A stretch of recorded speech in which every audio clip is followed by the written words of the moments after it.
hari ini, amin. Mari kita siapkan hati kita sebelum kita memulai ibadah kita pada pagi hari ini. Kita satukan hati kita, kita berdoa. Segala puji dan syukur hanya bagi-Mu ya Tuhan. Kami sungguh bersyukur Bapa kalau pada pagi hari ini kami datang dengan kerinduan hati kami yang terdalam untuk kami dapat memuji dan memuliakan nama Tuhan. Dan kami percaya bahwa Tuhan ada di tengah-tengah kami, melawat setiap kehidupan kami, mengubahkan kehidupan kami, sehingga kami boleh dapat merasakan hadirat Tuhan di tengah-tengah kami. Dan tiba saatnya juga Tuhan pada pagi hari ini kami siap untuk memulai ibadah kami di dalam nama Tuhan Yesus. Haleluya. Amin. Mari kita lebih lagi menyiapkan hati kita untuk kita masuk dalam hadirat Tuhan.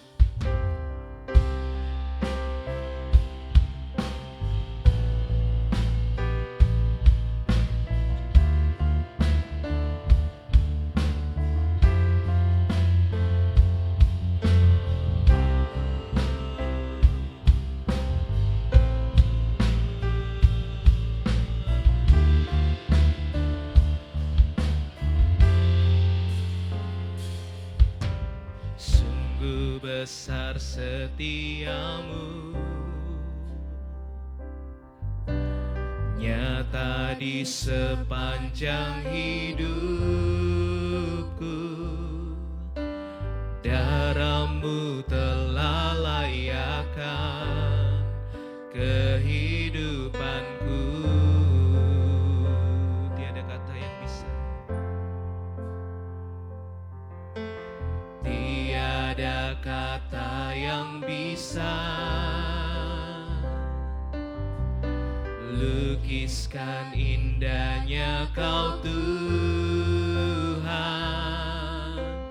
Bagi-Mu segala pujian dan kemuliaan.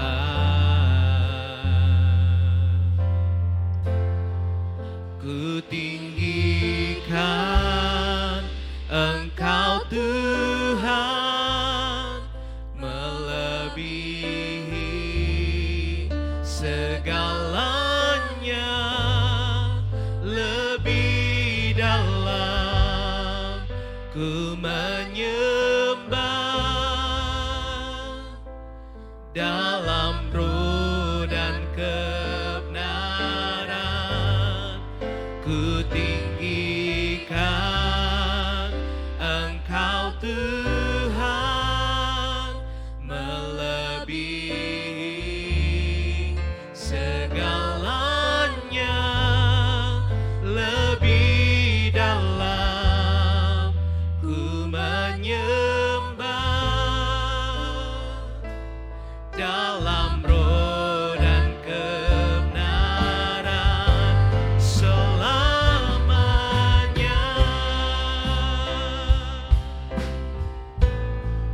Kami merasakan kehadiran-Mu Tuhan. Mari jemaat Tuhan sama-sama katakan, sungguh besar setiamu. Sungguh besar setiamu, nyata di sepanjang hidupku. Darah-Mu telah layakkan kehidupanku.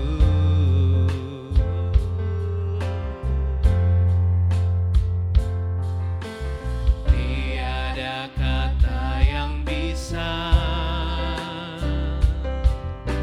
lukiskan indahnya Kau Tuhan. Bagi-Mu segala pujian dan kemuliaan. Dan kami tinggikan, ku tinggikan Engkau Tuhan, melebihi segalanya, lebih dalam ku menyembah dalam roh dan kebenaran. Ku tinggikan Engkau Tuhan, melebihi segalanya,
dalam roh dan kebenaran ku tinggikan Engkau Tuhan, melebihi segalanya, lebih dalam ku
besar dalam hidup kami.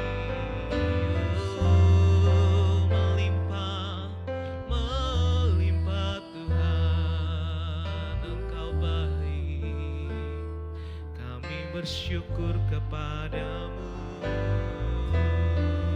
Tuhan, sebab Kau yang layak Tuhan, layak ditinggikan, layak diagungkan. Dengan apa akan kami balas setiap kebaikan-Mu Tuhan? Selain kami boleh dapat bersyukur atas setiap apa yang Tuhan perbuat dalam kehidupan kami. Terima kasih untuk setiap pemulihan yang Tuhan beri. Terima kasih untuk setiap anugerah yang Tuhan percayakan dalam setiap kehidupan kami. Bapa, kami sungguh bersyukur kalau kami punya Allah yang hidup, kalau kami punya Allah yang hebat, kalau kami punya Allah yang besar dalam hidup kami. Sehingga itu Tuhan, kami tidak takut untuk berjalan. Segala rintangan apapun yang ada di depan kami, kami percaya bahwa kami mampu untuk melangkah maju. Sebab kami punya Tuhan yang hebat, kami punya Tuhan yang berkuasa atas hidup kami. Terima kasih Tuhan, sebab itu Tuhan kami mau lebih meninggikan Engkau. Terima kasih Tuhan Yesus. Terima kasih Tuhan. Ku tinggikan Engkau Tuhan, melebihi segalanya, lebih dalam ku menyembah, dalam roh dan kebenaran ku tinggikan Engkau Tuhan, melebihi segalanya, lebih dalam ku menyembah, dalam roh dan kebenaran ku tinggikan Engkau Tuhan, melebihi segalanya, lebih dalam ku menyembah, dalam roh dan kebenaran selamanya. Berikan sorak-sorai yang termulia bagi Tuhan kita. Terima kasih Tuhan untuk hari ini. Dan tiba saatnya Tuhan, kalau kami memuji dan memuliakan Tuhan, kami mau lebih lagi bersorak-sorai mengagungkan nama Tuhan. Yang siap untuk memuji Tuhan sama-sama katakan amin. Siap memuji Tuhan pada pagi hari ini Bapak Ibu Saudara. Saya undang untuk bangkit berdiri, mari kita memuji Tuhan bersama-sama.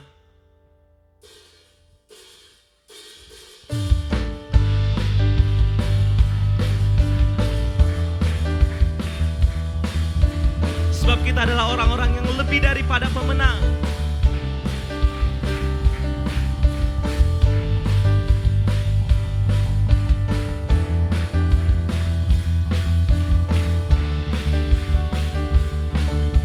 Mari katakan bersama-sama.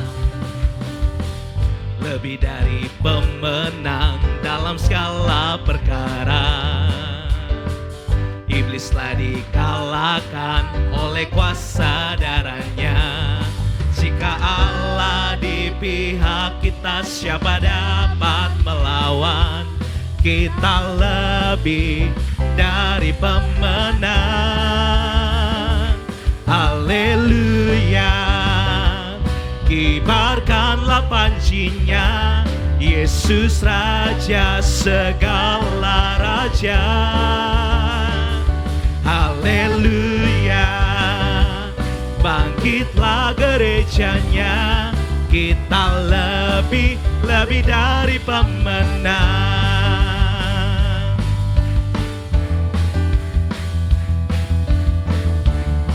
Mari jemaat Tuhan katakan dengan sungguh-sungguh, lebih daripada pemenang. Lebih dari pemenang dalam segala perkara, iblislah dikalahkan oleh kuasa darahnya.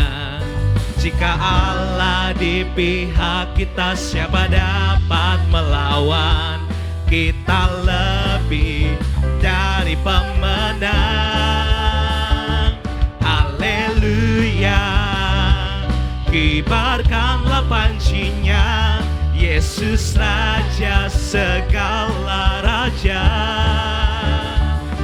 Haleluya. Bangkitlah gereja gerejanya, kita lebih dari pemenang. Haleluya, haleluya. Kibarkanlah pancinya, Yesus Raja segala raja. Haleluya, bangkitlah gerejanya, kita lebih dari pemenang. Katakan haleluya. Kibarkanlah pancinya, Yesus Raja segala raja. Haleluya, bangkitlah gerejanya, kita lebih dari pemenang. Kita lebih dari pemenang. Saya lebih dari pemenang.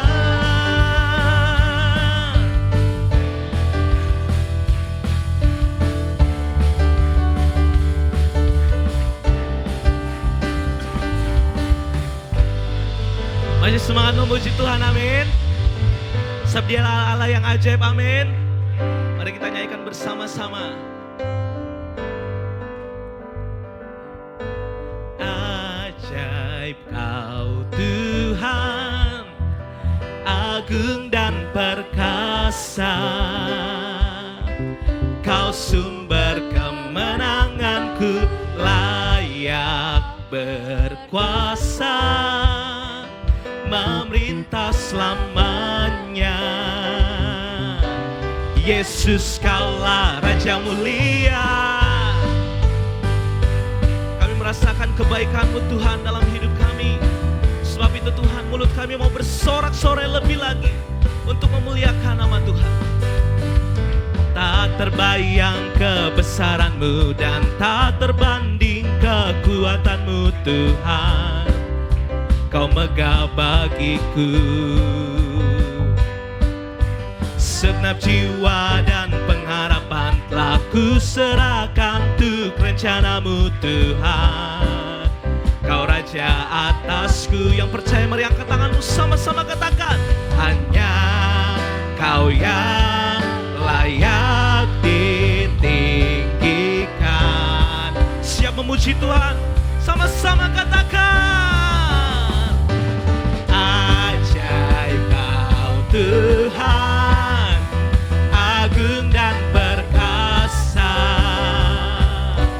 Kau sumber kemenanganku, layak berkuasa, memerintah selamanya.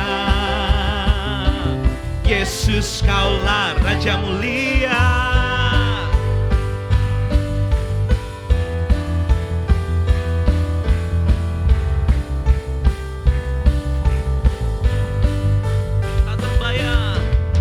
Terbayang kebesaran-Mu dan tak terbanding kekuatan-Mu Tuhan. Kau megah bagiku. Mari katakan dengan imanmu, segenap jiwa. Segenap jiwa dan pengharapan telah ku serahkan untuk rencana-Mu Tuhan. Kau Raja atasku.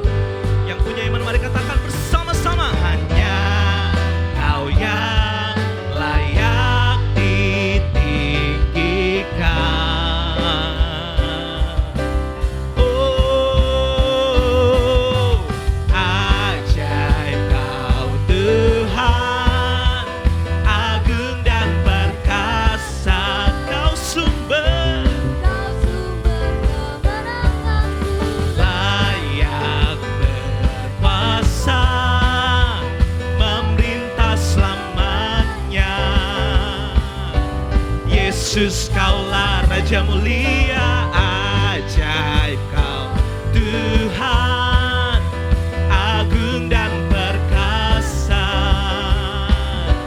Kau sumber kemenanganku, layak berkuasa, memerintah selamanya. Yesus, Kaulah Raja mulia.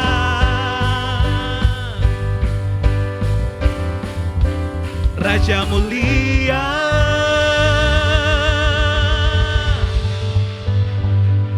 Para jemaat Tuhan, saya persilakan untuk duduk kembali.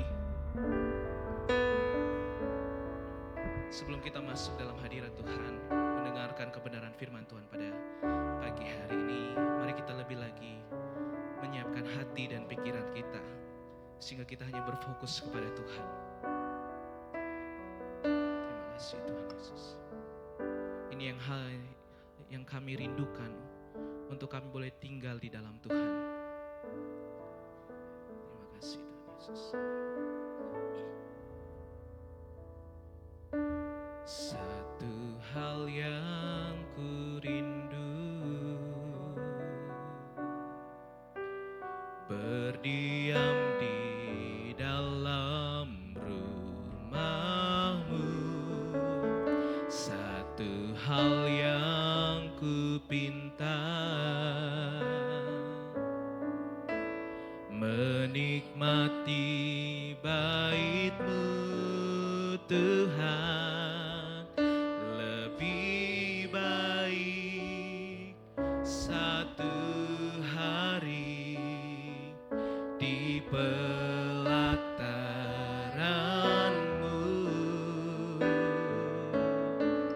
daripada 1000 hari di tempat lain.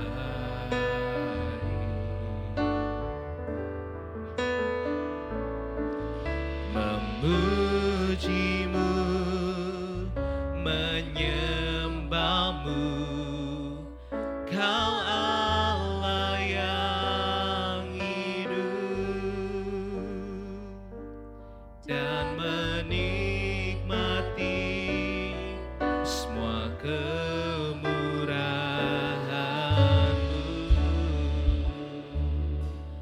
Mari dengan kerinduan kita sama-sama katakan satu hal yang ku rindu.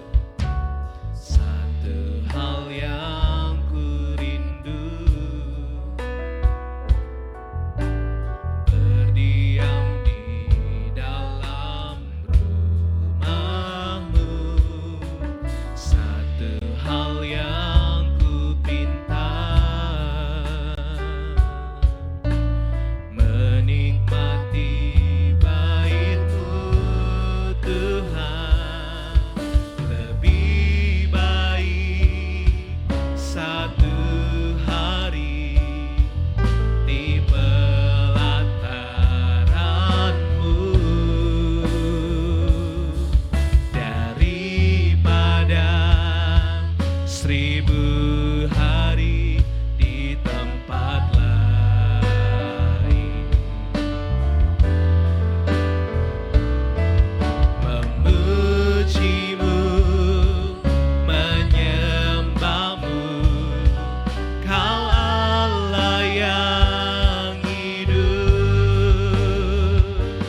dan menikmati semua kemurahan-Mu. Lebih baik Tuhan, lebih baik satu hari di pelataran-Mu. Pada jemaat Tuhan, saya undang untuk bangkit berdiri. Pada 1000 hari di tempat lain. Memuji-Mu, menyembah-Mu, Kau Allah yang hidup, dan menikmati semua kemurahan-Mu. Lebih baik Tuhan, lebih baik satu hari di pelataran-Mu daripada 1000 hari di tempat lain.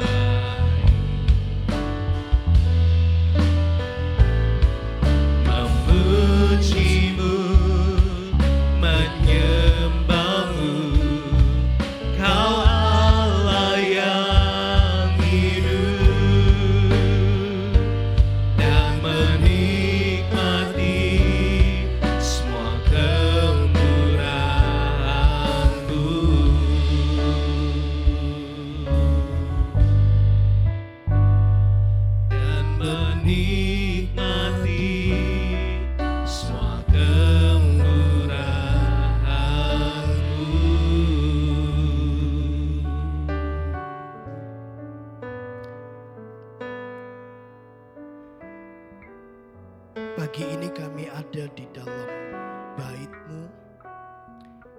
Kami datang dengan hati yang haus dan lapar akan Tuhan.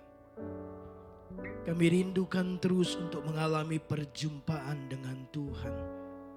Karena kami tahu setiap kali kami berjumpa dengan Tuhan, perjumpaan kami dengan kebenaran selalu membawa kami pada level-level peningkatan dan pemberdayaan pembaharuan manusia batinia yang terus meningkat. Kami izinkan diri kami diterangi oleh firman-Mu, supaya semua bagian-bagian sisi gelap hidup kami yang belum diterangi firman-Mu, kembali kemudian kami mengizinkan Roh Kudus menyatakan kesalahan, menolong kami, mengajar kami, memperbaiki perilaku kami supaya kami menjadi pribadi-pribadi yang terdidik di dalam kebenaran. Kami buka hati kami untuk belajar dari firman-Mu di dalam dan demi nama Yesus Kristus. Setiap kita yang siap terima firman Tuhan sama-sama katakan amin. Silakan duduk Bapak Ibu. Shalom. Boleh lebih keras lagi shalom. Oke. Baik Bapak Ibu yang dikasih oleh Tuhan, bulan ini kita akan membahas selama 1 bulan ini topik kita adalah tentang keluarga. Ya. Nah, kalau kita bicara keluarga, kita tidak akan pernah habis bicara tentang keluarga. Ada banyak sisi yang kita bisa soroti. Ada banyak sisi yang perlu mendapatkan pencerahan dari firman Tuhan. Supaya apa? Supaya Bapak, Ibu, Saudara dan saya, keluarga kita betul-betul bisa menikmati berkat Tuhan yang memang Tuhan siapkan di dalam keluarga. Sangat-sangat disayangkan kalau kemudian Tuhan menyediakan berkat atas rumah tangga, tapi kemudian dalam kehidupan kita tidak menikmatinya, kita tidak mendapatkannya. Itu sebuah kerugian yang sangat besar. Nah, Bapak Ibu, mari kita akan belajar tentang keluarga. Boleh ditampilkan PowerPoint-nya? Oke. Ini keluarga. Setuju Bapak Ibu? Ya, kenal sama keluarga ini? Ya, jangan percaya kalau saya senyum. Sebab itu arahan fotografer. Ya, istri saya bilang kalau foto tuh saya paling susah senyum. Tapi kali ini saya senyum Bapak Ibu. Ya, untuk memberikan sebuah gambaran bahwa ini keluarga. Ya. Karena yang lain senyum semua, saya paksa saya untuk senyum. Bapak Ibu, family never ends. Keluarga tidak pernah berakhir. Ya, keluarga akan selalu ada. Kita lahir di dalam keluarga, kemudian kita membentuk keluarga, nanti kemudian kita ada dalam keluarga besar pasangan kita, dan kita terus akan ada di dalam keluarga. Bahkan nanti sampai di kekekalan kita akan menjadi keluarga. Setuju Bapak Ibu?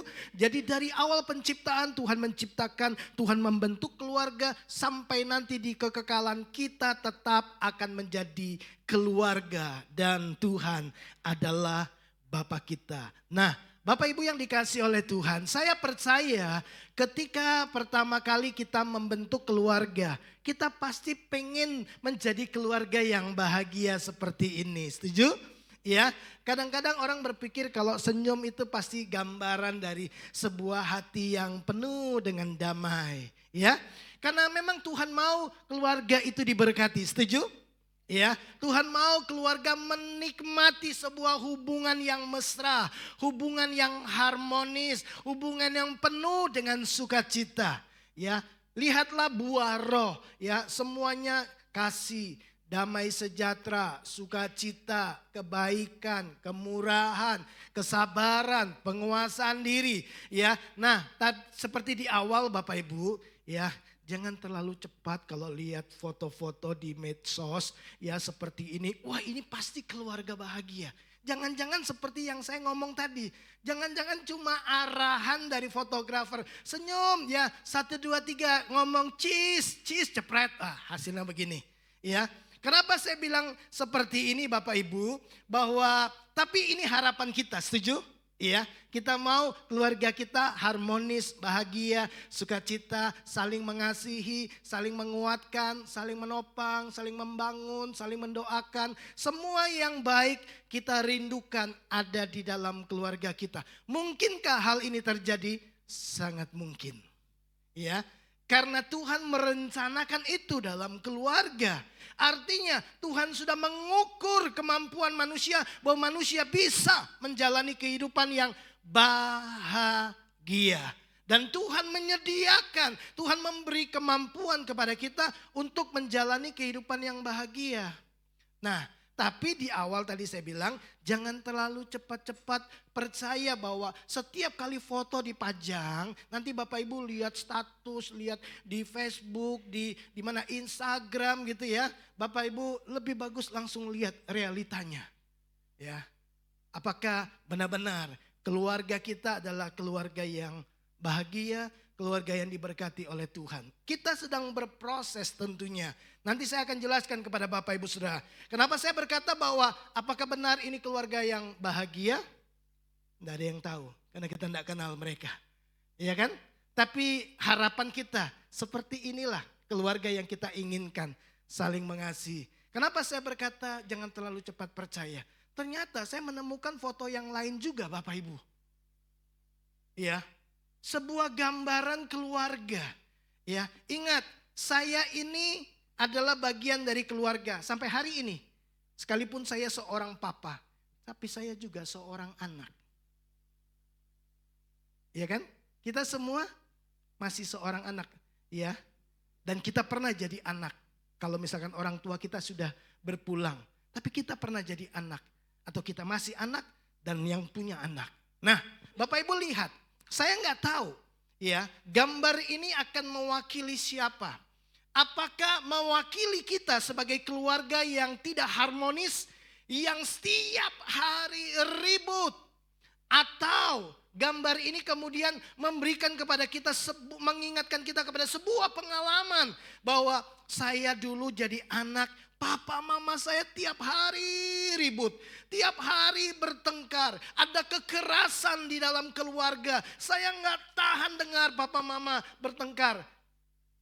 Atau kita mungkin pelakunya yang di belakang. Hari ini ternyata masih ada keluarga-keluarga yang tiap hari berantem, tiap hari ribut. Dan Bapak Ibu lihatlah, siapa kemudian yang akan menjadi korban? Siapa yang kemudian akan terluka? Kita pikir kita ribut sama pasangan kita, cuma kita saja yang merasakannya. Ya, kita pikir anak enggak tahu, kita pikir anak enggak lihat, kita pikir anak bisa mengerti papa mama bertengkar. Bapak Ibu, gambar ini memberikan kepada kita sebuah pemahaman bahwa ketika papa mama ribut, anak terluka.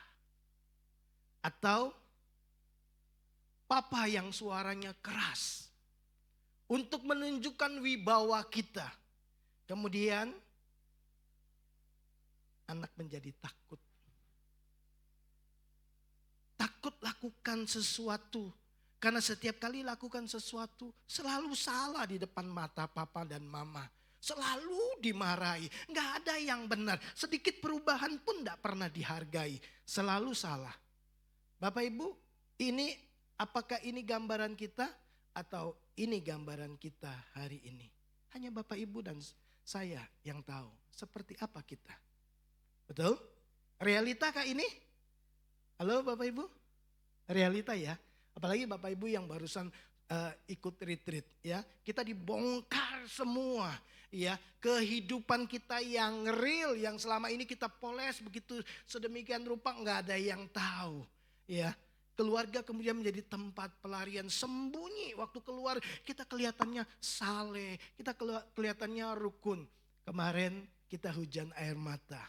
Kita masuk dalam penyesalan. Dan saya berharap bukan hanya penyesalan dari air mata, tapi sebuah pertobatan. Kemudian kita berubah dan menjadi keluarga yang diberkati Tuhan. Oke? Nah, sepanjang bulan ini kita akan bicara tentang keluarga. Kita juga menemukan ada keluarga yang seperti ini. Papa mama sudah nggak ngomong lagi. Anak kemudian merasa tidak ada suasana yang tenang lagi di dalam keluarga. Semuanya diam. Bapak Ibu, apakah kita adalah yang di belakang atau kita pernah ada di depan ini? Setidaknya gambar-gambar ini, foto-foto ini lebih jujur untuk mempertontonkan kondisi keluarga-keluarga di hari-hari terakhir ini. Betul, dengan ekonomi yang sulit, dengan kebutuhan-kebutuhan yang semakin tinggi, dengan masalah-masalah yang lebih kompleks hari-hari ini, membuat keluarga kemudian tidak bisa menikmati surga di dalam keluarga. Bukankah Yesus berkata waktu dia mengajar murid-muridnya, datanglah kerajaanmu di bumi seperti di surga. Menghadirkan kerajaan Allah, menghadirkan pemerintahan Allah di bumi pertama kali di rumah kita. Oke, nah kita akan belajar Bapak Ibu ya, supaya apa? Supaya kita ini mengerti kenapa kita menemukan ada begitu banyak keluarga-keluarga yang seperti ini. Suami tidak mengasihi istri, padahal semua dimulai dengan cinta. Ya. Kemudian cinta berubah menjadi benci. Ya. Kemudian terjadilah luka-luka di dalam hati istri, suami, anak. Kemudian terjadilah yang namanya perceraian. Terjadilah yang namanya KDRT, kekerasan dalam keluarga. Nah hari ini mari izinkan firman Tuhan menuntun kita kepada kebenaran. Ya, kalau kebenaran itu mengajar kita, belajarlah untuk menghidupinya. Kalau itu kemudian menyatakan kesalahan, perbaikilah. Karena selalu ada solusi dari firman Tuhan. Oke? Kenapa? Karena Tuhan yang mendesain keluarga. Dia Tuhan yang paling jago, paling ahli memperbaiki kehidupan manusia yang adalah ciptaannya. Nah, Bapak Ibu, kita mulai dari keluarga pertama. Ya, siapa? Adam dan Hawa. Oke? Ya, kita lihat tadi ada banyak sekali permasalahan dalam keluarga yang membuat kita, masa kecil kita terluka, kita kecewa, kita marah, kita pahit, kita benci. Bahkan ada anak yang lahir ya dapat perlakuan yang tidak senonoh, dapat perlakuan yang tidak adil, itu kemudian menyimpan dendam. Ya, kenapa itu bisa terjadi? Nah, kita mesti melihat sejak awal ketika keluarga diciptakan. Bapak Ibu coba lihat, ketika manusia jatuh dalam dosa, ya dosa kemudian merusak hidup manusia. Ya, dosa merusak hati. Kenapa saya berkata dosa merusak hati? Ketika manusia jatuh dalam dosa, Bapak Ibu, ya, secara fisik mereka tetap sama, nggak ada yang berubah. Betul? Ya. Waktu manusia jatuh dalam dosa, tidak kemudian Adam berubah menjadi wajahnya lebih gelap, lebih sangar, lebih keras, lebih kelihatan lebih jahat. Enggak. Ya. Betul Bapak Ibu? Secara fisik Adam dan Hawa tidak mengalami perubahan, tetap sama. Tapi hati yang merupakan pusat kehidupan manusia. Amsal 4 ayat 23. Jagalah hatimu dengan segala kewaspadaan. Kenapa? Karena dari situlah, dari hati terpancar kehidupanmu. Jadi hati yang merupakan pusat daripada kehidupan manusia itu kemudian berubah. Ya. Dalam dosa, pusat hidup manusia bukan lagi Tuhan, tapi dirinya sendiri. Mereka tidak lagi mentaati Tuhan, mereka mengikuti keinginan diri mereka sendiri. Dan berjalannya waktu dari kejadian kejatuhan manusia sampai nanti Paulus tulis kepada Timotius, dia masih ingatkan bahwa akan datang masa yang sukar. Bahwa manusia akan lebih mencintai dirinya sendiri. Enggak menghormati orang tua. Iya kan? Cinta akan uang. Bukan lagi cinta keluarga. Cinta uang. Bukan lagi cinta Tuhan. Cinta diri sendiri. Itu bermula dari mana? Dari kejatuhan manusia yang pertama, Bapak Ibu. Ya, secara fisik tidak berubah. Tapi kondisi hati sudah berubah. Ya, hati mereka rusak. Lalu kemudian berimbas kepada apa? Hubungan di antara mereka juga menjadi rusak. Ya, Adam dan Hawa, mereka menjadi malu dengan diri mereka sendiri. Taman Eden yang seharusnya menjadi tempat yang mesra, tempat yang penuh dengan kebahagiaan, tempat yang nyaman untuk didiami, kemudian menjadi tempat pelarian untuk menutupi rasa malu, takut, dan berprasangka buruk. Ada banyak orang keluar dari rumah bagus, tapi begitu pulang dari rumah berubah. Rumah menjadi tempat persembunyian supaya orang di luar sana tidak tahu. Bapak Ibu yang dikasihi oleh Tuhan. Ini kondisi yang pertama terjadi di Taman Eden. Ya.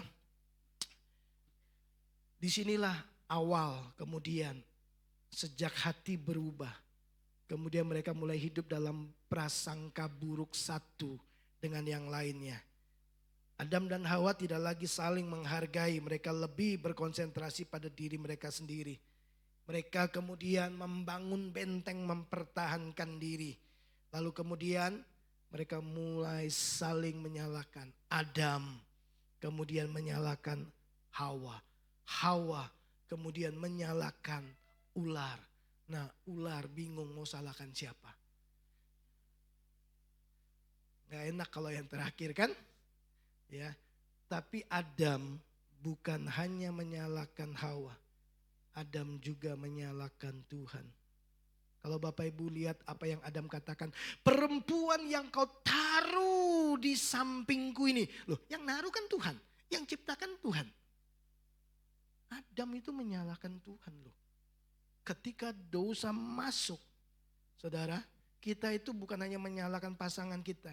Kita mulai menyalahkan sampai ke atasnya. Oh, papa mamamu tuh memang begitu. Keluargamu tuh memang begitu.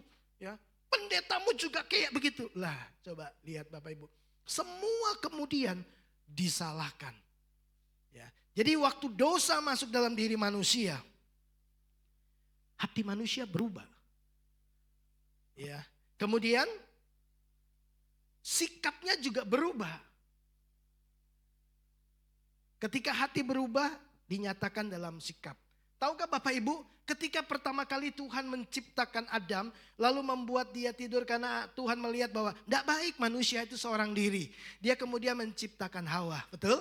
Lalu dia bawa Hawa kepada Adam. Tahu Bapak Ibu, apa respon Adam?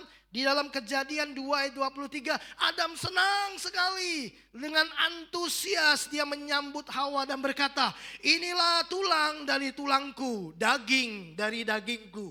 Wow, senang sekali. Ya, menyambut kehadiran Hawa masuk dalam keluarganya dia. Ya, tapi setelah jatuh dalam dosa, Bapak Ibu tahu, Adam berubah sikap. Dia mulai mempersalahkan Hawa. Karena dia menuduh Hawa. Hawalah yang menjadi penyebab kehancuran ini.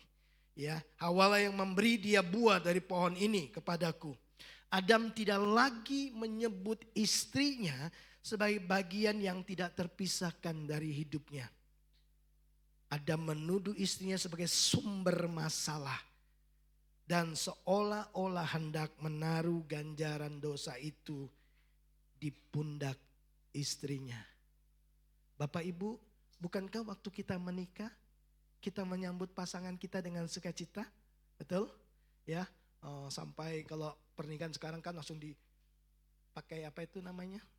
Cetas gitu. Wedding kiss. Wah, di depan orang banyak. Wah, mesra. Gitu kan? Tapi begitu dosa menghampiri hidup kita, sikap kita berubah. Ya, coba Bapak Ibu cek, waktu masih pacaran sama sekarang berubah gak sikapnya? Dulu waktu masih pacaran mau jatuh, gak apa-apa, sini ayo tak angkatkan gitu. Yang beliin Indomie, yang belikan mie di Selawi, gampang, ya kan, cepet toh. Sekarang, Pak, beliin Indomie toh di sebelah gitu. Oh lah dekat gitu aja, masa kamu gak bisa pergi ya sana. Bapak Ibu lihat, sikap berubah. Ya, betul apa betul? Ya kan? Ya, begitu masuk pernikahan berubah Bapak Ibu. Ya, lihatlah dosa itu merusak hati kita, mengubah sikap kita. Yang awalnya penuh cinta, sekarang kemudian kita mulai menyerang pasangan kita, saling menyakiti. Dan selalu Bapak Ibu, korbannya adalah anak-anak. Nah, saya mau tunjukkan kepada Bapak Ibu Saudara, ya, ketika dosa merusak pusat kehidupan manusia, hati manusia, kemudian sikap kita kemudian berubah total. Dari yang manis kemudian menjadi ketus, ya, dari yang lembut kemudian menjadi kasar, ya. Saya tuh kalau biasa naik mobil bareng-bareng kalau sama pria-pria, sama suami-suami, saya paling tahu persis ini siapa yang nelpon nih, saya tahu gitu, ya. Ya, kalau terima telepon lalu bilang gini, iya, ya udah aku udah tahu, udah ya, iya, udah, itu pasti istrinya. Ya kan? Kalau sebelumnya, aduh jangan dulu dong, kita belum selesai ngomong gitu kan. Gimana kabarmu? Padahal udah tanya di awal, masih tanya kabar lagi. Gimana udah makan belum? Kan tadi udah nanya, gak apa-apa, gak punya bahan mungkin habis kan. Tapi pengennya ngobrol, 1 jam gak cukup. Tapi begitu masuk dalam pernikahan, saya gak tahu kenapa bisa berubah ya. Kalau istri yang telepon pengennya cepet-cepet ditutup. Ya, tapi kalau karyawan yang telepon, oh iya, ada yang mau ditanya lagi? Oh coba, malah tanya, ada yang mau ditanya lagi? Nah kalau istri, udah ya, gak usah lagi ya, sudah selesai.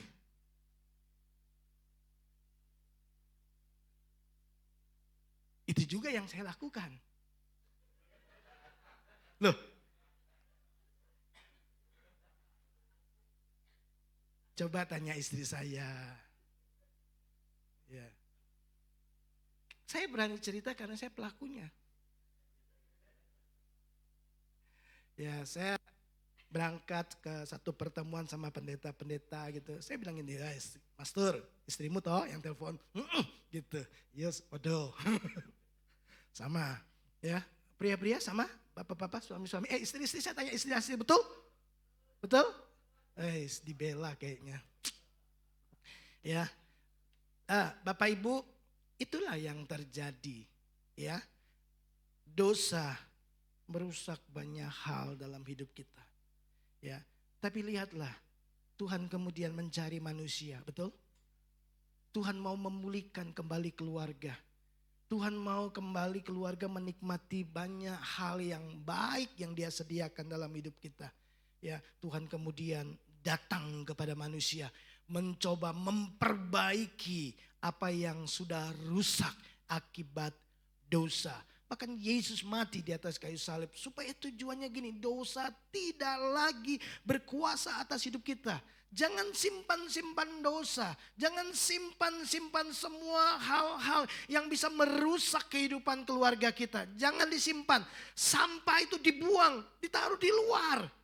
Tapi banyak orang kemudian menyimpan semuanya itu, ya. Karena kita pernah jadi anak, lalu kita menjadi korban daripada keluarga kita, papa mama yang suka bertengkar. Karakter-karakter yang rusak dari papa mama itu kemudian turun atas hidup kita. Kita kemudian menjadi pribadi-pribadi yang luka. Ya, kemudian kita menikah. Masing-masing kita membawa luka masa lalu akibat orang tua kita. Betul Bapak Ibu? Saya kemudian menjadi orang yang ngomongnya ketus, keras, kasar. Oh, saya nggak ada anak saya di sini. Ya. Mereka kemudian selalu berkata, papamu gimana? Papaku tuh suka marah-marah. Ya. Papa itu keras. Produk dari keluarga yang gagal. Jadi semua yang kita lihat, semua yang kita alami itu terekam di alam bawah sadar kita. Ya. Nah, karena itu ada di dalam kita, satu saat itu akan keluar. Dalam kondisi-kondisi tertekan, dalam kondisi-kondisi yang sangat memberatkan dia, tiba-tiba meledak. Ya, itulah yang terjadi. Nah, Bapak Ibu, masing-masing baik papa maupun mama, kemudian mereka membawa luka masa lalu. Akibat apa? Akibat manusia jatuh dalam dosa, tidak berjumpa dengan Tuhan, tidak dipulihkan, tapi tetap membawa luka masa lalu. Ya, Bapak Ibu lihat kekecewaan atas papa mama. Kemudian apalagi kemarahan yang dipendam, tidak bisa lawan papa mama, marah gitu kan. Tapi kemudian Bapak Ibu lihat keegoisan, kepahitan, ada banyak macam luka di masa lalu. Itu sebabnya kalau misalkan dalam bimbingan pranikah, saya selalu ingatkan mereka, kalian mau masuk dalam hidup yang baru, betul? Biasanya kalau di zaman tahun 80, 90, kita masih bisa kirim kado gitu kan. Kalau pernikahan bawa kado ada tulisannya, selamat menempuh hidup baru. Berarti mau masuk hidup yang baru. Saya selalu minta supaya baik pria maupun wanita, tolong yang lama jangan dibawa masuk. Selesaikan dulu. Supaya pengalaman-pengalaman luka masa lalu di keluarga kita masing-masing jangan dibawa masuk ke dalam kehidupan yang baru. Kalau tetap dibawa masuk, maka Bapak Ibu lihat anak-anak kita kemudian akan terluka. Lalu kemudian mereka akan menikah dan mereka akan mengulang hal yang sama. Itu sebabnya kenapa keluarga terus mengalami kondisi-kondisi yang seperti ini. Bapak Ibu, itu sebabnya Tuhan mencari manusia. Tuhan mau memulihkan kondisi setiap keluarga. Tuhan konsentrasinya kepada keluarga. Dia memperhatikan keluarga demi keluarga. Kenapa? Karena karakter itu dibentuk pertama kali itu di dalam keluarga. 80% karakter kita itu justru terbentuk di dalam keluarga. Nah, kalau keluarga luka, papa mama luka di masa lalu, ya Bapak Ibu akan lihat kita kemudian mendatangkan produk-produk ya anak-anak yang kemudian tidak jauh beda dengan kita. Kenapa? Karena mereka menyerap, mereka melihat, mereka merekam semuanya. Nah, anak-anak tidak bisa membedakan mana yang salah, mana yang benar. Jadi mereka merekam apa yang dilakukan oleh papa dan mama. Mereka merasakan impartasi, ya, perpindahan spirit dari orang tua kepada anak. Jadi kalau kita melihat anak-anak, kita bisa tahu ini papa mamanya model apa. Karena anak-anak hasil produk dari orang tua, produk dari rumah. Ya. Jadi Tuhan mau kemudian setiap kita perlu mengalami pemulihan, perjumpaan dengan Tuhan. Ya, masalah hati itu bagiannya Tuhan. Kita nggak bisa mengubah sikap hati manusia, nggak bisa. Dia perlu Tuhan untuk mengalami pembaharuan. Ya, ketika manusia menerima Yesus sebagai Tuhan dan Juru Selamatnya, Alkitab berkata darah Yesus menyucikan manusia dari hati nurani yang jahat. Jadi pertama kali waktu kita terima Yesus, sungguh-sungguh loh, ini bukan ikut-ikutan. Ya, Bapak Ibu terima Yesus masuk dalam hatimu, ya, yang pertama kali diubah oleh Tuhan. Itu hati nuranimu yang jahat disucikan oleh Tuhan. Kita kemudian menjadi orang yang tidak suka sama dosa. Ya, kita suka dekat sama Tuhan, kita suka berdoa.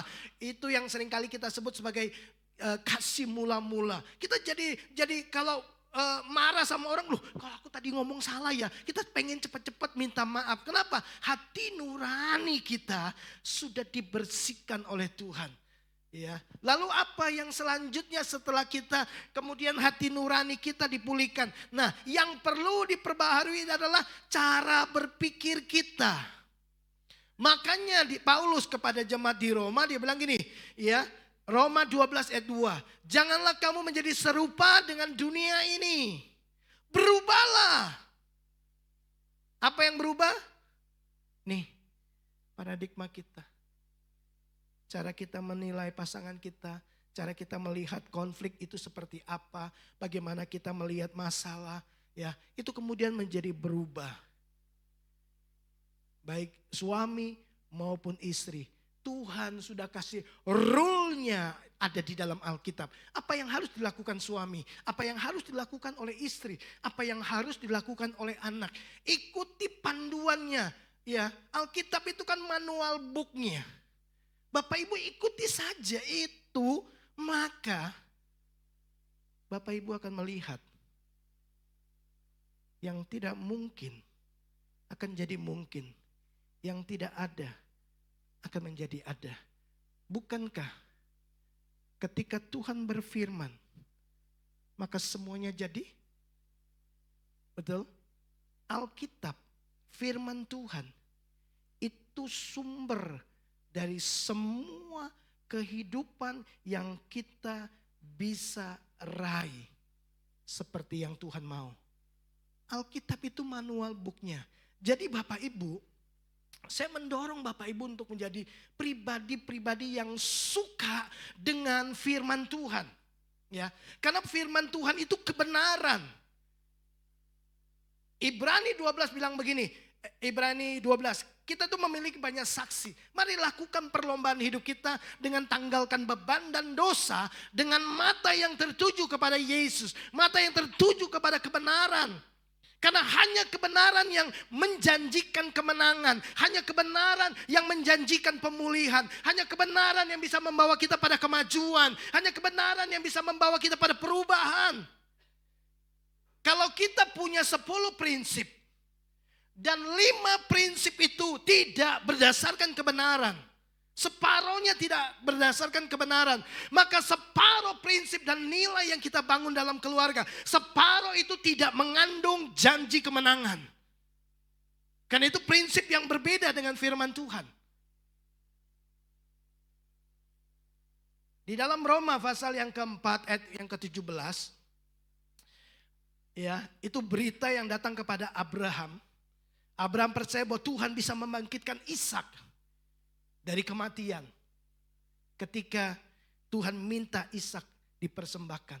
Lalu dikatakan Abraham itu percaya bahwa firman Tuhan itu menjadikan dari yang tidak ada menjadi ada.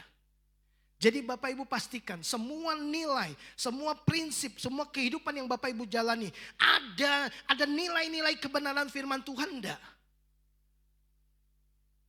Prinsip dan kehidupan yang Bapak Ibu pegang itu, apakah itu memiliki detak jantung kata-kata firman Tuhan enggak? Kalau enggak punya jaminan untuk melihat kemenangan, untuk melihat kebahagiaan, untuk melihat pemulihan dan lain sebagainya. Karena hanya firman Tuhan saja yang punya daya ubah dan daya cipta. Jadi bangun landasan keluarga kita. Bangun itu di atas dasar firman. Kalau apa yang kita mau kerjakan tidak sesuai dengan firman Tuhan, tinggalkan. Nilai yang tidak sesuai dengan firman Tuhan, ada kompromi-kompromi dengan dosa, tinggalkan itu.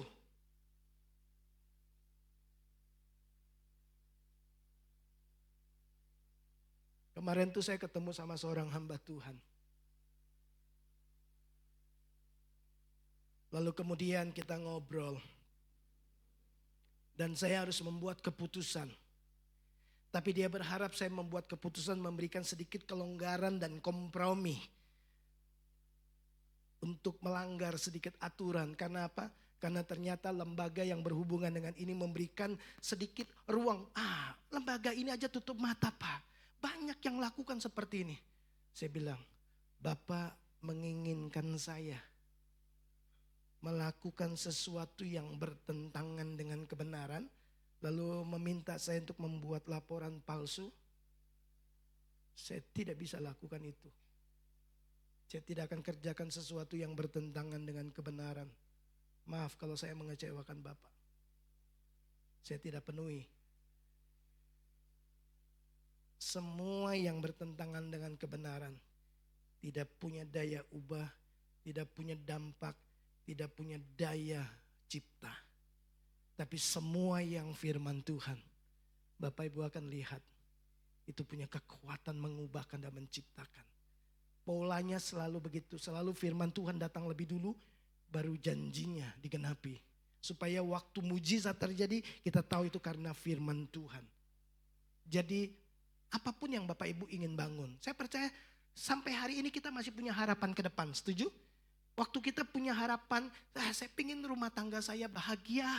Ya, setelah peristiwa kemarin pemulihan suami istri, anak sama orang tua, saya pengen nanti ke depannya, berjalan ke depannya semuanya bahagia.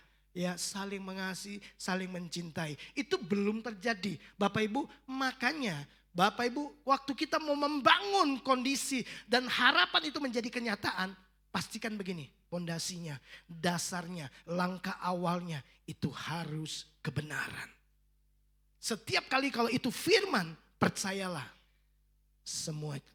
semuanya pasti akan memiliki janji kemenangan, perubahan, kemajuan, peningkatan, bahkan semua berkat rumah tangga akan datang dalam hidup Bapak Ibu Saudara.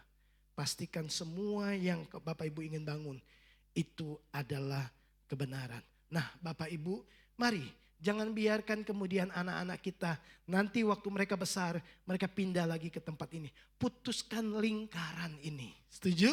Jangan biarkan anak-anak kita kemudian mengalami seperti kita. Puji Tuhan Bapak Ibu, kalau kemarin kita kemudian mengalami pemulihan dalam hadirat Tuhan. Bapak Ibu buka hati, terbuka, jujur, mengalami pemulihan di dalam hadirat Tuhan. Mari mulai ambil langkah yang baru, ya, hidup baru. Nah, apa yang perlu kita bangun di dalam keluarga kita, ya? Nah, yang pertama Bapak Ibu, bangunlah budaya keterbukaan. Ya. Ini penting sekali. Ya. Coba kita lihat satu ayat. Karena itu hendaklah kamu saling mengaku dosamu dan saling mendoakan supaya kamu sembuh. Bapak Ibu, waktu kita mengaku dosa kepada Tuhan, diampuni. Ya. Tapi bisa enggak kita buat dosa lagi? Bisa kan? Bisa enggak kita kemudian jadi pria yang ngamuk-ngamuk lagi? Bisa. Bisa enggak kita masih bentak-bentak anak? Bisa. Tapi waktu kita minta ampun, kita sadar kita salah, diampuni? Diampuni. Tuhan berkata, ya, jika kamu mengaku dosamu, maka Ia adalah Tuhan yang setia dan adil. Dia akan ampuni dosa Bapak Ibu Saudara. Tapi karakter belum berubah. Ini daging masih.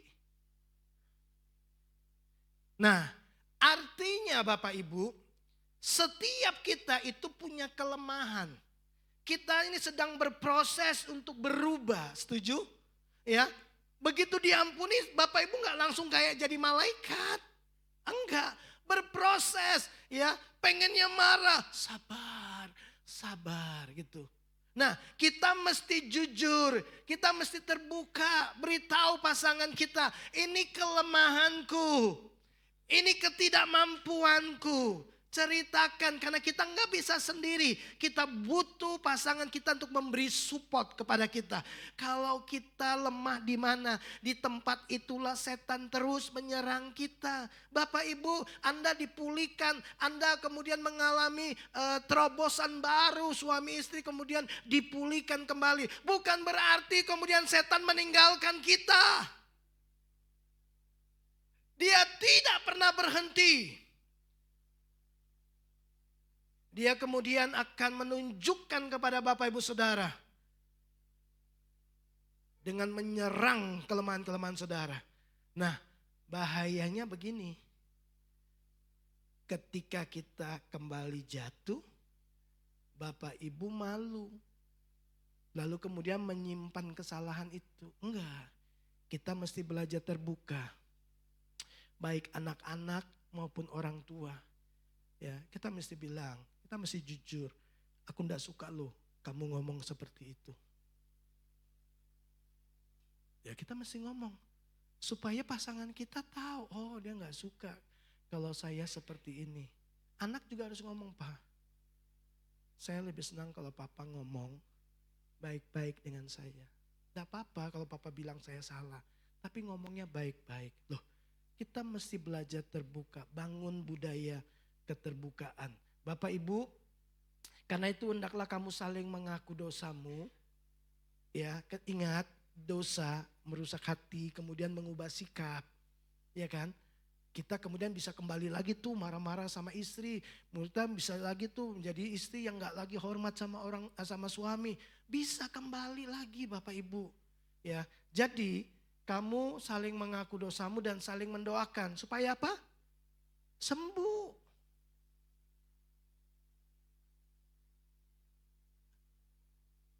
Jadi waktu kita minta ampun sama Tuhan, diampuni. Tapi belum sembuh. Makanya kita perlu terbuka. Ya, beritahu pasangan kita apa yang menjadi kelemahan kita. Apa yang menjadi luka masa lalu kita. Ya, pengalaman-pengalaman kita kan berbeda-beda Bapak Ibu. Nah, setiap orang itu punya kelemahan-kelemahan yang perlu ditopang oleh pasangannya. Perlu disupport. Apalagi kita mau menuju kepada perubahan yang lebih baik lagi. Sementara setan terus melepaskan serangan-serangan yang semakin gencar. Supaya apa? Supaya keluarga tetap rusak. Sebab kalau keluarga rusak, generasi rusak. Ya kan? Anak-anak kemudian jadi korban, lalu kemudian anak-anak menjadi orang tua, kemudian mengorbankan lagi anak-anaknya. Karena dia hanya bisa melakukan apa yang dia pahami, apa yang dia lihat. Itu kondisinya Bapak Ibu. Jadi mari bangun dalam keluarga kita sebuah budaya yang terbuka. Ya, keterbukaan awal dari pemulihan. Yang kedua, pengampunan. Ini penting Bapak Ibu. Nah, saya mau tunjukkan kepada Bapak Ibu Saudara bahwa jadikan pengampunan ini, mengampuni ini cara hidup yang pertama-tama harus ditumbuh kembangkan dalam keluarga. Khususnya dalam relasi hubungan antar keluarga. Antar suami dan istri, orang tua dengan anak, kakak dengan adik. Kenapa Bapak Ibu? Karena gini, karena keluarga adalah tempat pertama di mana terjadinya interaksi, di mana terjadinya perjumpaan antar sesama manusia. Dan perjumpaan hubungan antar manusia itu terjadi secara intens, ya, sering dan dalam. Itu terjadi pertama kali di dalam keluarga. Betul? Kita lahir dalam keluarga, lalu terjadilah interaksi anak dengan papa dan mama. Betul? Hubungan itu terjadi. Nah, dalam hubungan yang intens setiap hari, setiap saat, dan hubungan yang sangat dalam inilah kemungkinan terjadinya berbagai macam benturan. Itu sangat besar. Terjadinya konflik menjadi sangat tinggi. Tiap hari ketemu. Itu sebabnya kita perlu membangun yang namanya budaya mengampuni. Ya, Paulus bilang begini, sabarlah kamu seorang terhadap yang lain dan ampunilah seorang akan yang lain. Ya, apabila yang seorang menaruh dendam terhadap yang lain, sama seperti Tuhan telah mengampuni kamu, perbuatlah juga demikian. Jadi dasar kita mengampuni itu karena Tuhan lebih dulu mengampuni kita. Ya, supaya kita belajar mengampuni, mengasihi orang-orang yang kita cintai. Bapak Ibu, orang bijak bilang begini. Selama pintu maaf masih terbuka, selama itu pula hidup bersama akan berlangsung. Sebaliknya, bila pintu maaf sudah tertutup, maka hidup bersama akan berakhir. Betul enggak? Saya tak pikir-pikir, iya juga. Ya. Kenapa? Kalau orang sudah tidak mau mengampuni, itu berarti dia sudah menutup pintu hatinya untuk kehadiran orang itu. Ya. Dan konsekuensinya, dia tidak mau lagi terhubung dengan orang itu. Tidak mau lagi membangun hubungan dengan orang itu. Ya, tetap ada di rumah. Kelihatannya bersama, tapi hatinya sudah jauh. Ya, tidur bersama, tapi hati jauh. Kelihatannya dekat, tapi sebenarnya jauh. Kenapa? Dia sudah menutup pintu hatinya. Bapak Ibu, kita bisa, halo apa kabar, gimana kabarnya? Kita bisa ngobrol gitu, sebenarnya hati kita jauh. Kenapa? Karena pintu maaf tertutup. Karena kita tidak mau mengampuni. Ya. Jadi selama kita membangun hubungan dalam keluarga, Bapak Ibu, kesalahan, kekeliruan, konflik tetap bisa terjadi. Alkitab berkata, sabarlah kamu seorang terhadap yang lain dan ampunilah. Bapak Ibu, saya percaya Bapak Ibu pernah dengar apa yang Yesus ajarkan. Yesus bilang begini, kasihilah musuhmu, ya, dan berdoalah buat orang yang menganiaya kamu. Loh, kalau musuh saja kita kasihi, bagaimana dengan keluarga? Harusnya lebih mengasihi, kan betul? Ya enggak? Kalau dengan musuh, dengan orang yang menyakiti kita, orang yang melukai kita, Tuhan bilang ini, kasihi mereka, berdoa buat mereka, jangan kutuki. Berdoa buat mereka, itu musuh. Bukankah seharusnya dengan keluarga itu kita lebih mengasihi, ya, lebih banyak berdoa buat mereka. Dan itu bisa dikerjakan kalau kita mau mengampuni mereka. Ajaibnya Bapak Ibu, kesalahan serusak apapun, tapi ketika kita mengampuni, loh, hubungan itu kemudian menjadi lebih baik lagi dan menjadi baik. Betul enggak? Saya konflik dengan Oscar. Kemudian saya bilang ini, Oscar, maafkan saya. Lalu dia bilang ini, Pak Gem, saya maafkan. Loh, kemudian kita bisa jalan bareng, makan bareng. Jadi kemudian di saat itu juga, begitu pengampunan dilepaskan, hubungan menjadi baik. Itu hebatnya pengampunan. Tapi kalau kita tidak mengampuni, kita nggak bisa lebih dekat lagi. Atau kita bisa berpura-pura dekat, tapi sebenarnya hati kita jauh.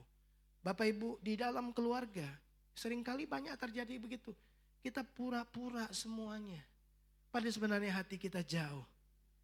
Pengampunan akan menolong kita. Bukankah supaya manusia dekat lagi dengan Tuhan, Dia datang dan mengampuni dosa kita? Betul? Dia yang datang kan? Tuhan yang datang kepada kita. Nah, yang terakhir Bapak Ibu, penerimaan.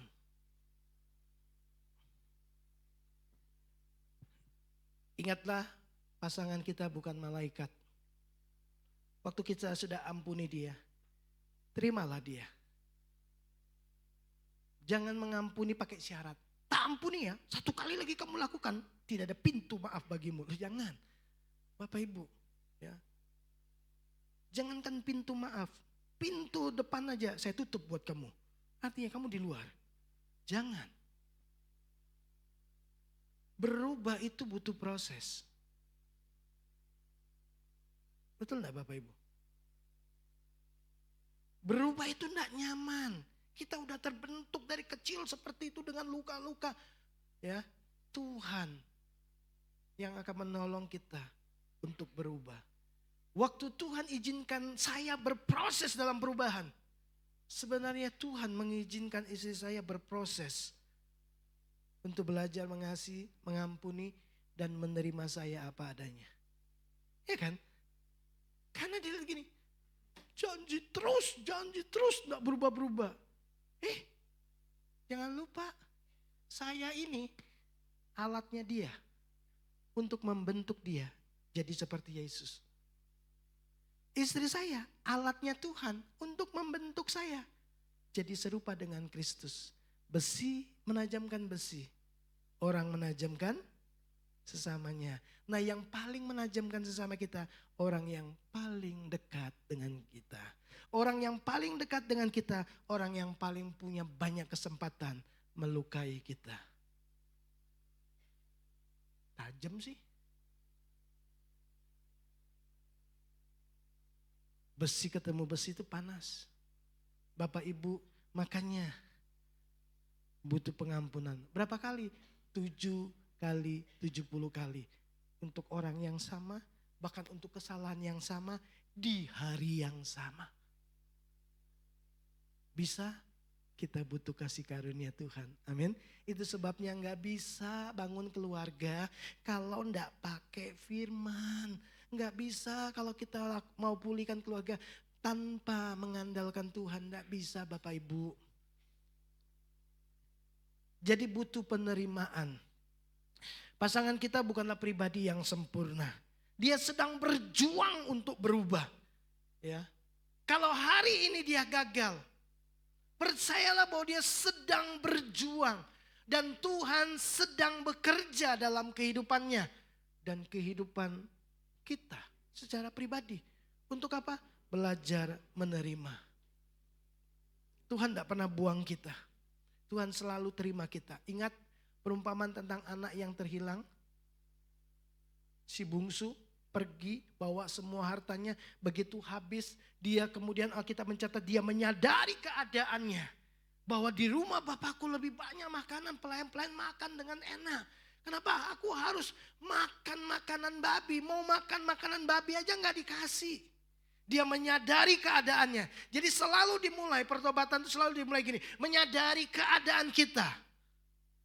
Sadari keadaan kita. Kita lemah, kita tidak berdaya. Kita sedang berproses, sadari itu. Lalu kemudian dia mengambil keputusan. Aku akan bangkit dan pergi kepada Bapakku dan berkata, Bapa, ampuni aku. Lalu dicatat di dalam Lukas 15 ayat yang ke-20. Maka bangkitlah dia. Jadi bukan hanya buat keputusan mau berubah. Bukan hanya buat keputusan mau bertobat. Tapi ambil tindakan bertobat. Saya mau berdoa. Langsung berdoa. Karena mau berdoa itu belum berdoa. Membuat keputusan itu belum melanjutkan sampai pada perbuatan. Saya mau berenang itu belum berenang. Saya mau mengasihi itu belum mengasihi. Saya mau makan itu belum makan. Sampai kemudian kita mengambil langkah. Menjadikan keputusan kita sebagai sebuah tindakan. Dan lihatlah Bapak Ibu di ayat yang ke-20 itu juga. Dikatakan gitu. Waktu Bapa melihat anak itu. Tergeraklah hatinya oleh belas kasihan. Bapak Ibu ya. Orang yang berjuang untuk keluar dari dosa. Itu tidak gampang.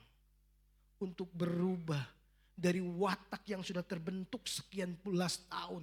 Itu tidak gampang.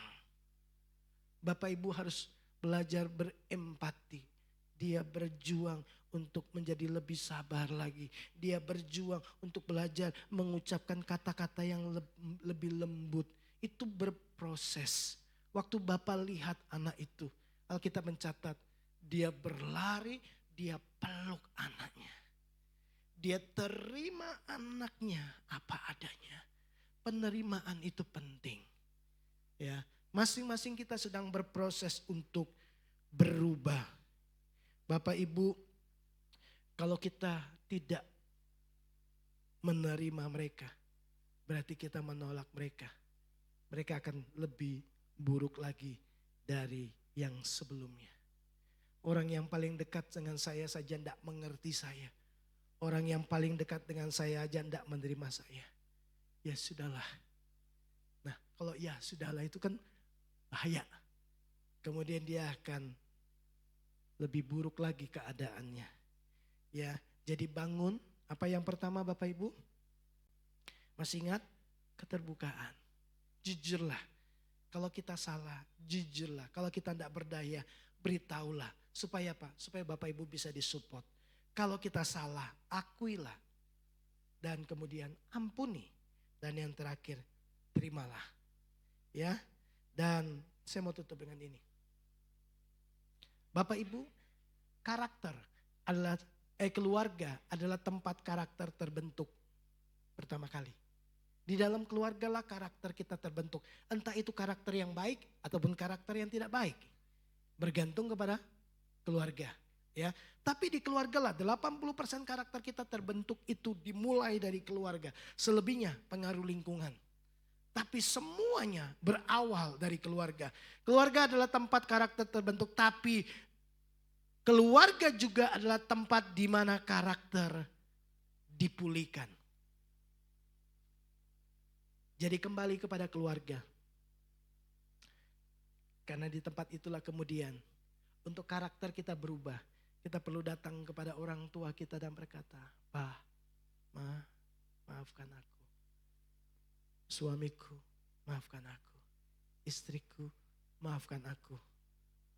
Anak-anak datang kepada orang tua. Kemudian disitulah karakter dipulihkan. Karakter dimulai dari rumah. Tapi dari rumah juga karakter kemudian akan dipulihkan. Saya berdoa, Bapak Ibu, mari kita miliki keluarga yang menggambarkan surga. Ya, yang penuh dengan damai, saling mengasihi, saling mengampuni, saling menopang satu dengan yang lainnya. Kiranya Tuhan memberkati keluarga kita. Tuhan memberkati kita, mari kita siapkan hati kita. Kita mau masuk dalam perjamuan kudus kita hari ini. Saya undang petugas perjamuan untuk bisa maju ke depan. Mari kita angkat roti di tangan kanan kita lebih tinggi dari kepala kita dan dengarkanlah firman Tuhan. Sebab apa yang telah kuteruskan kepadamu telah aku terima dari Tuhan, yaitu bahwa Tuhan Yesus pada malam waktu ia diserahkan mengambil roti, dan sesudah itu ia mengucap syukur atasnya. Ia memecah-mecahkannya dan berkata, "Inilah tubuhku yang diserahkan bagi kamu. Perbuatlah ini menjadi peringatan akan aku." Bukankah roti yang ada di tangan kanan kita, yang atasnya kita ucapkan syukur, adalah persekutuan dengan tubuh Kristus?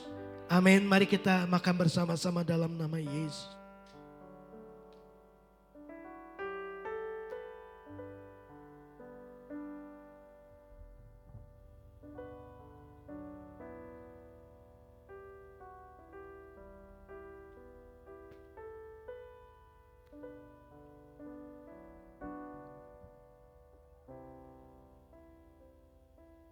Mari kita angkat cawan di tangan kanan kita.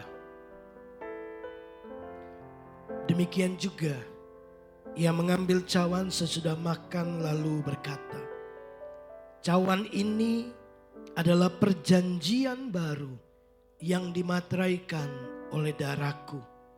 Perbuatlah ini setiap kali kamu meminumnya menjadi peringatan akan aku." Bukankah cawan yang ada di tangan kanan kita, yang atasnya kita ucapkan syukur, adalah persekutuan dengan darah Kristus?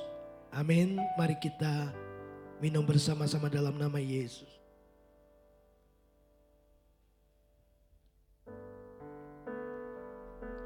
Mari ambil waktu beberapa saat kita bersyukur kepada Tuhan.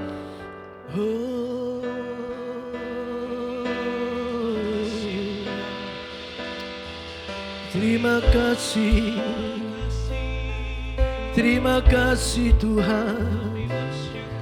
Terpujilah, haleluya. Terpujilah Tuhan. Kasih-Mu tulus, kasih-Mu bagi kami. Kami bersyukur. Tuhan pulih pulihkan hidup kami. Tuhan pulihkan keluarga kami. Berkat-Mu atas hidup kami. Engkau sungguh baik, Bapa surgawi. Kau berkati kami, berkati keluarga umat-Mu. Haleluya. Terima kasih, terima kasih, terima kasih Bapa. Haleluya. Engkau sungguh baik, teramat baik. Haleluya. Terima kasih Bapa. Terima kasih.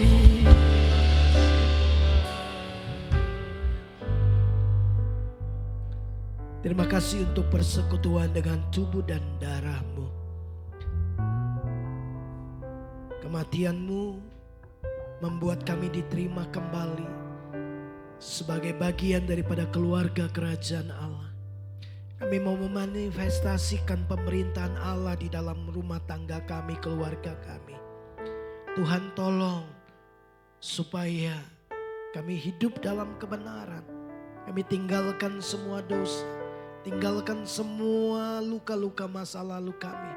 Karena kami telah dipulihkan, diampuni, diterima oleh Tuhan.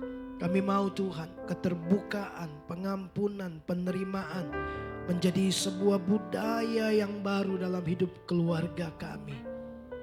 Terima kasih Bapa di surga, berkat-Mu atas umat-Mu. Di dalam dan demi nama Yesus kami berdoa.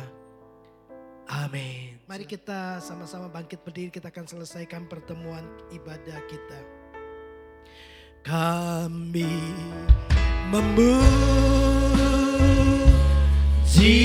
kebesaran-Mu, ajaib Tuhan, ajaib Tuhan.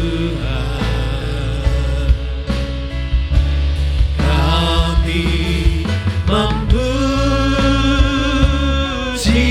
kebesaran-Mu, ajaib Tuhan, ajaib Tuhan. Kami memuji kebesaran-Mu, kami memuji kebesaran-Mu. Engkau Tuhan yang ajaib, ajaib segala perbuatan-Mu Tuhan.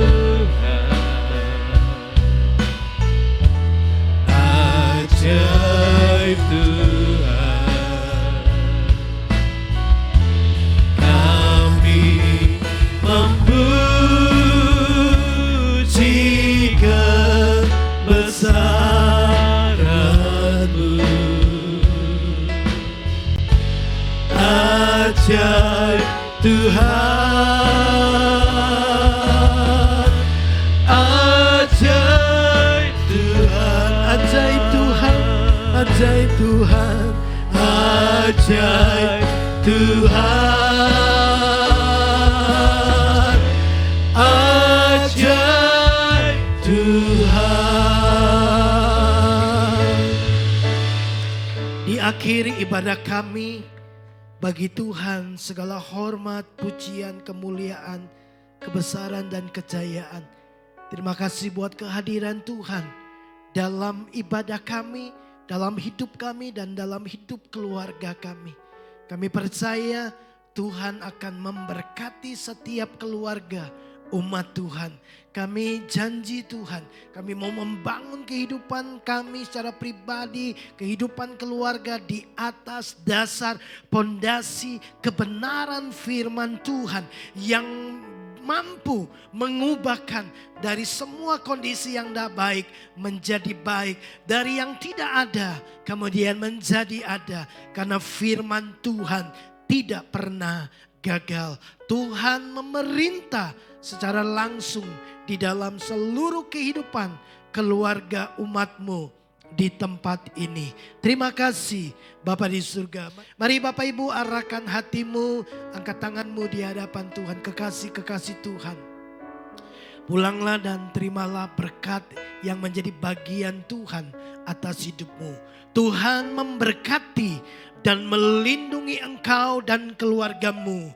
Ia menyinari engkau dengan wajahnya dan memberkati engkau dengan memberikan kasih karunia demi kasih karunia dari kepenuhan Yesus Kristus Tuhan kita.